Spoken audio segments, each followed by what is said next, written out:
Hi there. Welcome to my channel. My name is Stephanie and I'm an alcoholic.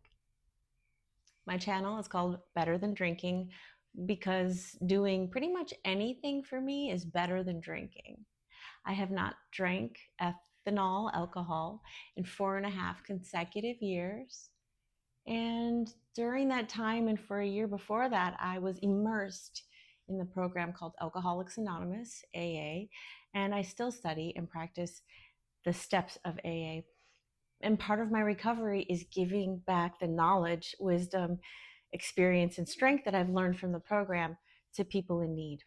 And what I found was when I was this close to death's door because I couldn't stop drinking alcohol, what I looked for in a friend online, I just could not find. There was a comfort that I needed, a place to go to have company, have a friendship, have a non-judgmental place to help me get to AA. Unfortunately, I had to get to AA the hard way through a car accident, through my employer offering me a glass of fermented grape juice after work. And because fermented grape juice was my higher power, I said yes, and I ignored red flags. That person slipped me a Mickey. And the next thing I know, I was losing 5 hours of time waking up inside of a total vehicle and ending up in jail. I quickly discovered that I was drugged against my will and then assaulted. But that really difficult thing was pretty amazing for me. It was eye-opening because I survived. I survived this horrific experience. And still after that, I was a slave to alcohol because right after that thing happened, quarantine. And I could not cope. I did not have the coping skills, the healthy life coping skills to get me through difficult times like this, and then throw on the pandemic, which was unprecedentedly difficult for everyone. So my alcohol journey has been a long one. I started drinking at age 16. The first night I drank, I was SA'd for the first time. That is a shortened version. You can look it up.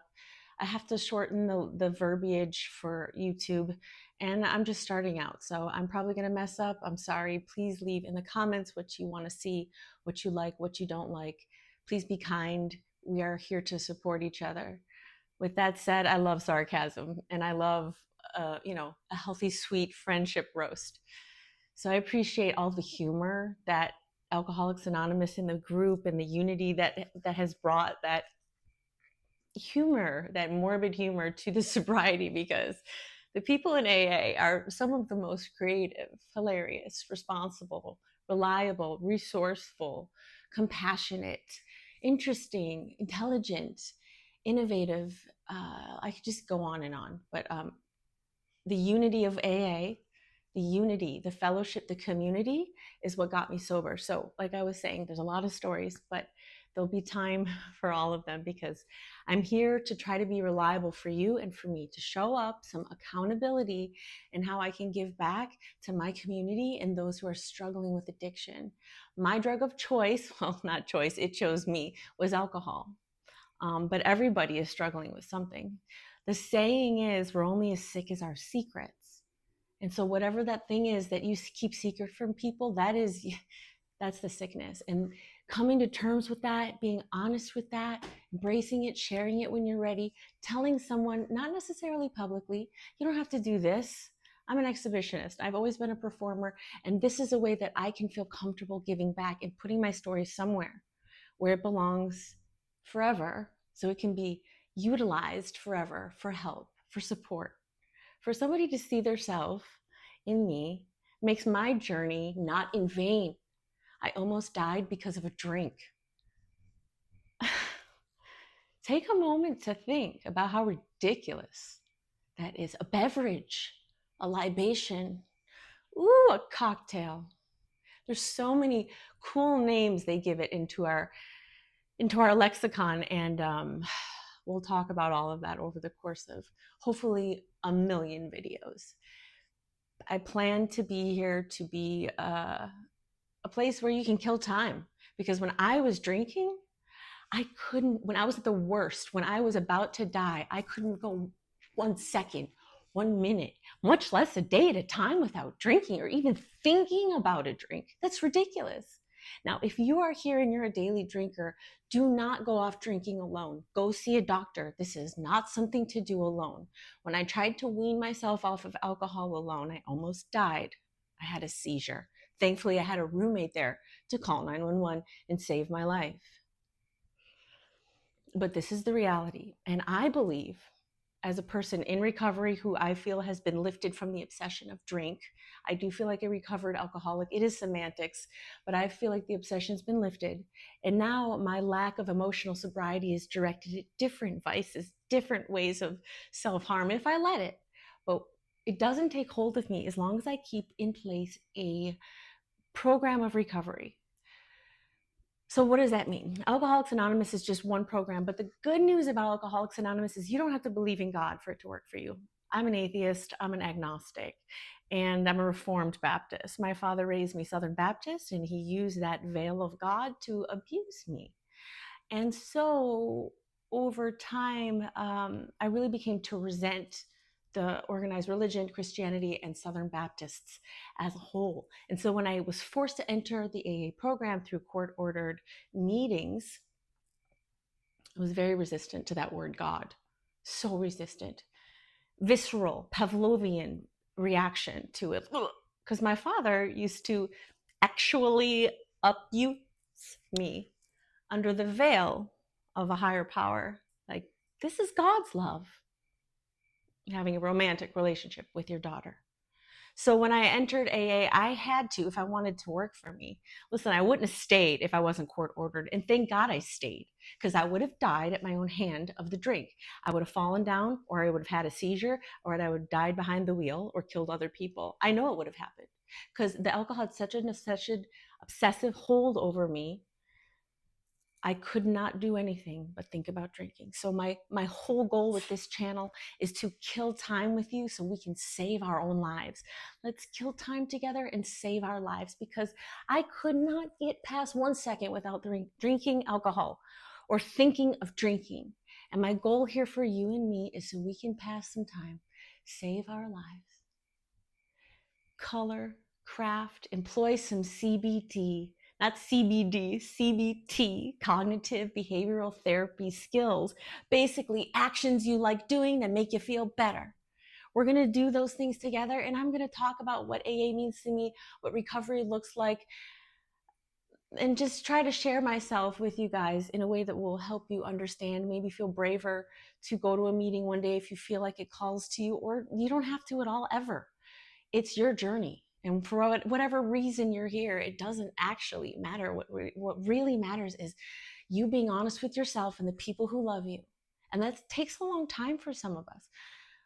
But I swear, if you hang around people that are honest and they employ and they engage with these 12 steps, it can be NA, it can be SA, it can be OA, Gambling Anonymous, any of the 12-step programs, they they're applicable to everyone, because it's all quite basic. We take accountability, we apologize when necessary, and basically we admit when we're wrong and we ask for help.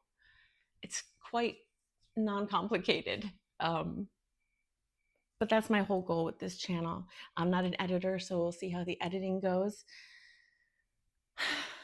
But I just want to kill time with you guys and save our lives. You know what I mean? Because I didn't have a friend who I could really, really just tap into whenever I wanted. Yes, I had lots of friends and sponsors and potential not lots of sponsors, lots of AA comrades and people I could call on and friends.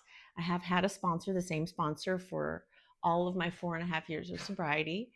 And she helps me through the program. She held my hand to help me learn certain things, write certain things, employ the steps. So what I needed back then was just like something I could click on where somebody was talking about not drinking that could help me not drink, and maybe we could color together or do some origami, or I don't know, talk about plants, anything other than drink or use, whatever your substance is.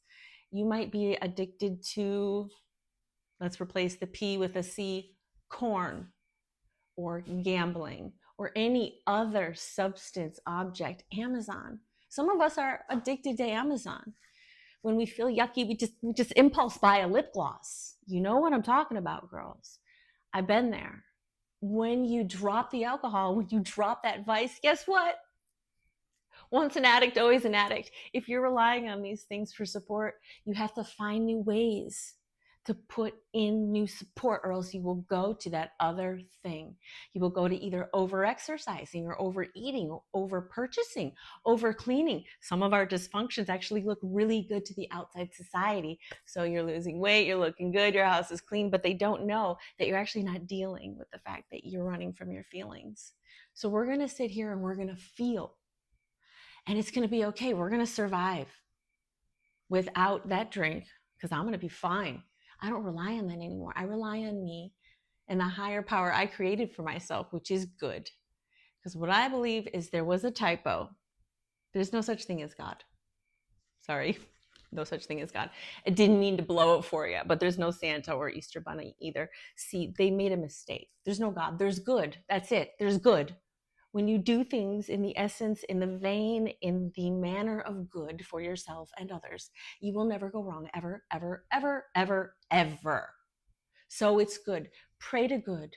Consult with good. What would good do? Right? Chant with good. Ask on good. Call on good when you're struggling.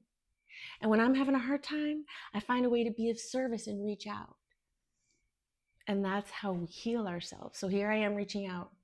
Hi, nice to meet you. I'm Stephanie and I'm an alcoholic. You stuck around this long.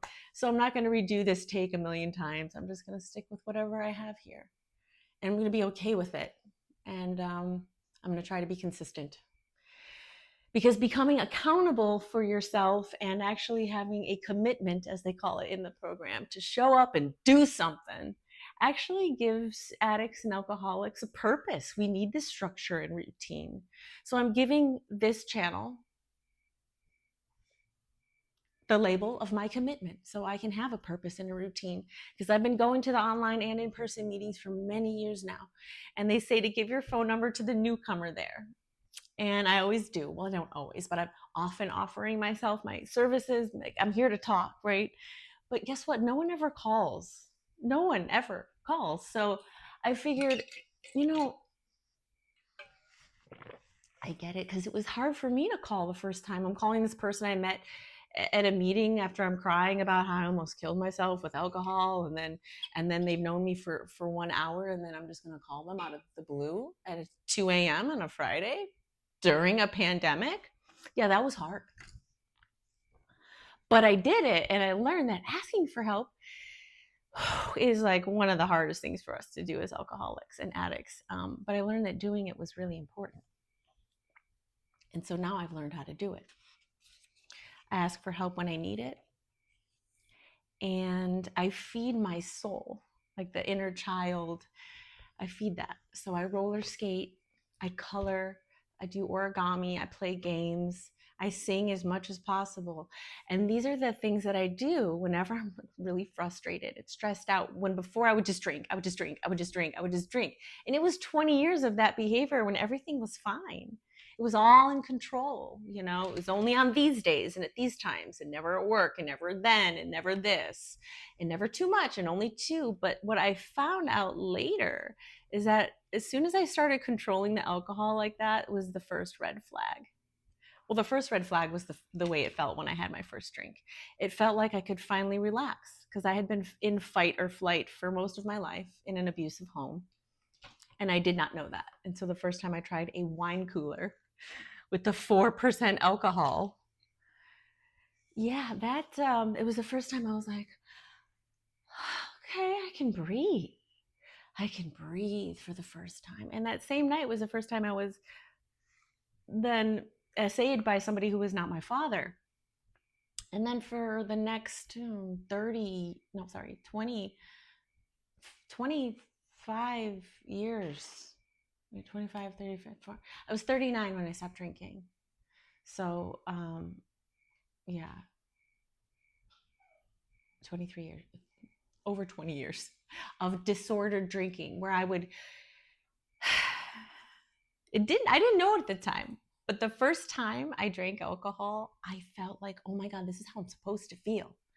The first thought that came to my mind when I felt the actual effects of that 4% alcohol Bartles and James wine cooler was, oh, if I can just have this forever, then I can do it. I can do life. I can handle this. Because up until then, I already had suicidal ideation, plenty of self harm. I was in an abusive home and I was already depressed and insomniac by the time I was 16 and I found alcohol. Well, I just found my savior. This was now a coping skill, mechanism, tool that could get me to through my next stressful situation. And that was the first red flag, was how good it felt, how it felt like, oh, with this drink I am now capable of living. Because before that I felt so incapable of even coping outside of the home or even inside of the home. I couldn't even sleep. So right now, just a sidetrack, I'm just gonna color in my new coloring book, okay? And I want to show it to you. So it's a cool coloring book where it has the birds on one side already colored out fully, and then you can fill it in on the other side. You can go fully exact, you can go rogue. I'm going to try to follow because I am a rule follower, which gets me to my one next idea that is just hilarious, is the resentment that I have for this country and the way we treat alcohol. I guess we can get into that on another episode. We can get into that later. It's a very destructive drug because it's everywhere. It was there at the first house party I went to. It was there at the last house party I went to. And it's pretty much at any grown-up function I attend as an adult, not attending AA functions and such. Even Chuck E. Cheese has beer, And I used to be the parent who was like, oh my God, yes, they have drinks. Now it's manageable, right? But I have to tell you that is a red flag. That is disordered drinking. When we are salivating over the relaxation that the alcohol brings, it means that we're not coping with our stress in our daily life and our emotions and our self-regulation in a healthy manner. Because ethanol is alcohol. Alcohol is ethanol. When you have a mocktail, when you have a cocktail, fully alcohol cocktail, it might be called Sex on the Beach or Apple Martini, but the base ingredient that makes you feel buzzed and good, yeah, that's ethanol. And ethanol, my friends, is the same ingredient in gasoline. So the very act of consuming this gasoline drink that we've given such a lovely little name, and we put the little garnish in there, and it's so chic. Yeah, that's really dysfunctional, you guys. Take a step back and look at the society we live in, and look at how they romanticize alcohol consumption. They make it about, how much can you drink? Well, I can hold my liquor, like it's some sort of sport, like it's a skill to poison yourself and not vomit. It's really dysfunctional. And so part of my program has included addressing the resentments that the society that I was born into has gifted me. But, I have overcome. I'm okay. I've learned, I've grown, I've evolved. Not everybody has. Most of us don't survive alcohol abuse. Most of us die of a heart attack, a stroke, complications from diabetes, and accidents. That's how we die. So the statistics on all the papers that say heart attack and stroke, you can check a giant number of those related to alcohol and the way we consume it as a societal norm. Where I come from in Detroit, Michigan, we used alcohol to, are you ready for it? Celebrate, commiserate, feel better, feel worse, kill boredom. What else? Have fun. But the truth is, it's really bad for those things. Alcohol is really bad for us, and I absolutely hate how it has enveloped our society in such a way that we just normalize it as if you're the weird one when you're not drinking. Oh, you must be an alcoholic. Well, yeah, I am. But like Jim Gaffigan says, one of my favorite stand-up comedians, he's like, he hates mustard or mayo or whatever, and he tells people that, and they're like, oh, okay, you don't like mayo, fine. But with alcohol, he tells people he doesn't drink, and they're like, oh, why? Because you're an alcoholic?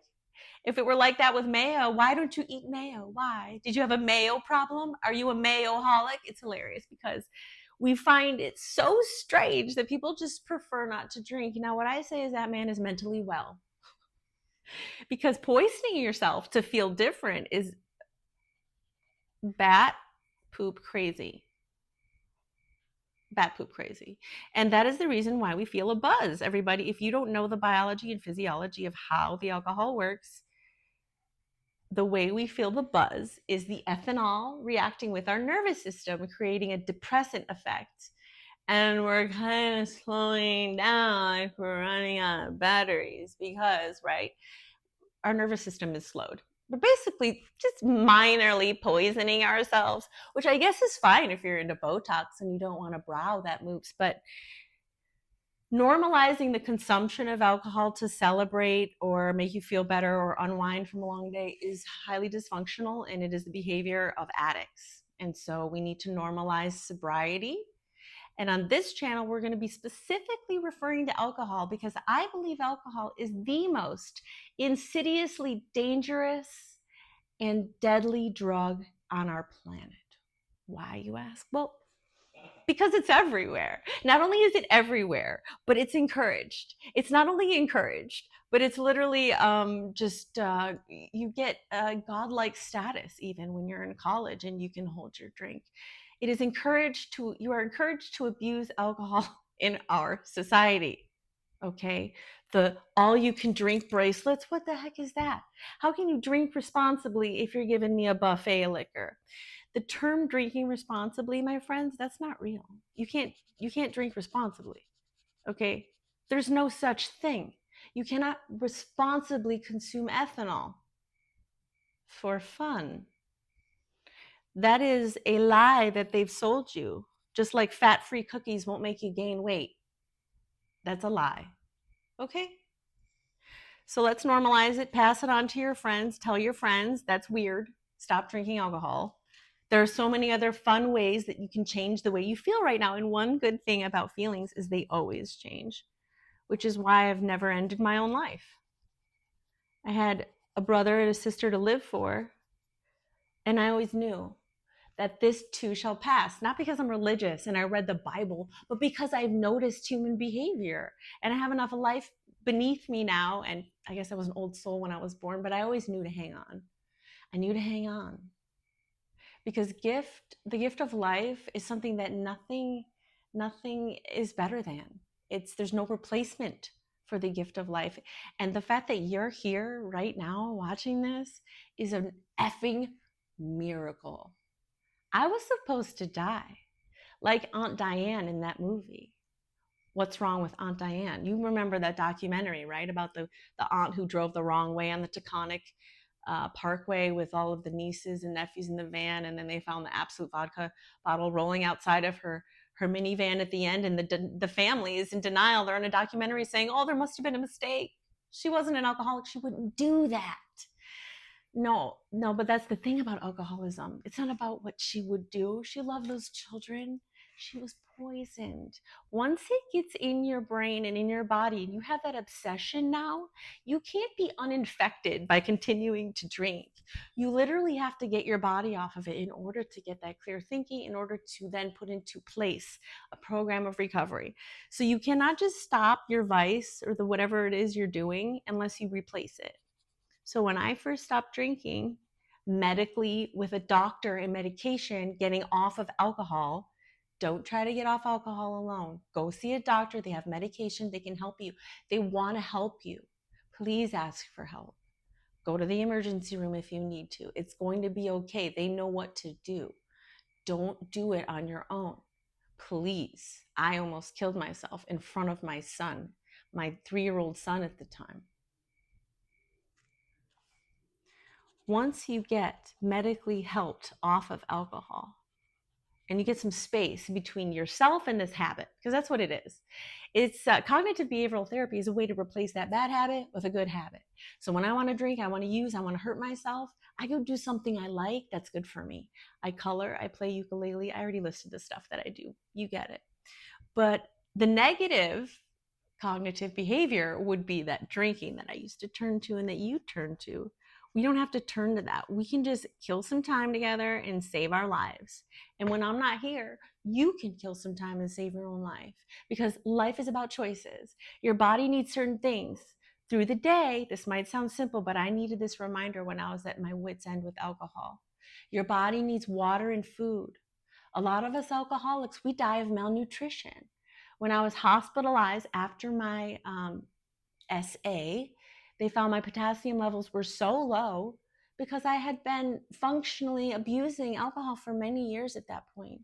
So that when I finally gave my employer the opportunity to slip me a Mickey, my body was already depleted from so many nutrients, because the alcohol stops us from absorbing nutrients. And without potassium, you'll have a heart attack.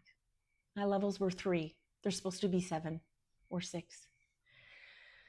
Anyhow, there's a lot to tell. There's a lot to share. I've absorbed so much wisdom, but I'm here to share my experience, strength, and hope with at least one person, so that you can just feel better today or tonight or wherever you are in this world. Just know that someone is thinking about you, no matter what suffering you're going through. I care about you. I do. Because I understand your pain. I feel your pain. And that's why I color. That's why I color, because when I listen to the child inside of myself, I begin to heal the trauma. The trauma that my parents gave to me, of course. Well, it's generational. And if they don't heal themselves, then it never gets fixed. But I'm healing myself. And I'm really lucky to be alive. And I just want to share with anybody that if you please could subscribe to this channel and like it, and leave in the comments something, just anything about you. I want to know about you. I used to drink alone. When I was out and about, I would drink very responsibly in front of people. I was the best kind of alcoholic, the kind that can just hold the drink and just look poised. And I didn't get a DUI because I had my stuff handled right until that guy slipped me a Mickey and I left his house. Not only did he slip me a Mickey and assault me, but he let me leave his house. That's a story for another day, and I won't go into specific details because I don't want to be sued for libel, because my attorney definitely instructed me never to talk about it publicly, because the justice system is very dysfunctional. Yeah. The guy has more money than I do, and if he wants to sue me, he could. So I'm never going to say his name, so don't ask. I didn't mean to get some attitude on you there, right? It's been a long journey. But that's the whole point of this channel, to chit chat, to just, I know it's a one-sided conversation, but as I say stuff, you might come up with ideas, and that's where the comments come in, because that's how I watch my stuff. I have my own personal channel where I usually watch true crime, gardening, makeup stuff. Not much on the sobriety though, because I have to be in a certain state or frame of mind to address the subject, and I'm not always in the mood for it. So that's why we're here, because this is where to come when you're in the mood for it. Just a loose, framework of what it's like to be in the program and practice the steps. Step 1, admit that you have no power over alcohol and that it controls you, basically. That was a hard one. Let me look up the exact one just so I got the right actual. Hold on, I got it right here. Okay, we admitted we were powerless over alcohol, that our lives had become unmanageable. That was the words. I always thought that was funny. We were powerless over alcohol and our lives had become unmanageable, because it's true. You will not be in AA if your life is not unmanageable. And the reality is I was scared to death to go to a meeting. I went to, Al-Anon meeting many years ago, because my father is an alcoholic and an addict. So I dipped my toe in there, and it just felt too real. And yeah, it took many years to make it into the rooms of Alcoholics Anonymous, and it saved my life, but not because of God and not because of higher power, but because I loved myself and I used the steps and I relied on the people in the program. I asked for help when I needed it. Like this channel, it's my help. It's my help for you, and it's your help for me. We're going to give back to each other. It's important to be there for your friend. And the good news about these videos is you can tap into them whenever you need to. Now, I hope this was good enough. We'll see what happens, right? I got a few branches done. The reality is it's hard to talk and color at the same time. But I started this one yesterday and it looks pretty good, right? That's mine. With my basic Crayolas or whatever the heck these are. Anyway, what else we will be doing in the course of the different videos is origami. We will more coloring, more origami. I'll help you make some of these cool reminder cards that I leave around my house. Just a few reminders to exhale, that I'm loved. Oh, my favorite, acceptance. Yeah. Well, I hope we killed some time and saved some lives tonight. I'll see you guys in the next video, and remember to stay grateful. An attitude of gratitude will improve your latitude. Namaste. Now, where's that little remote thingy? Meh, meh.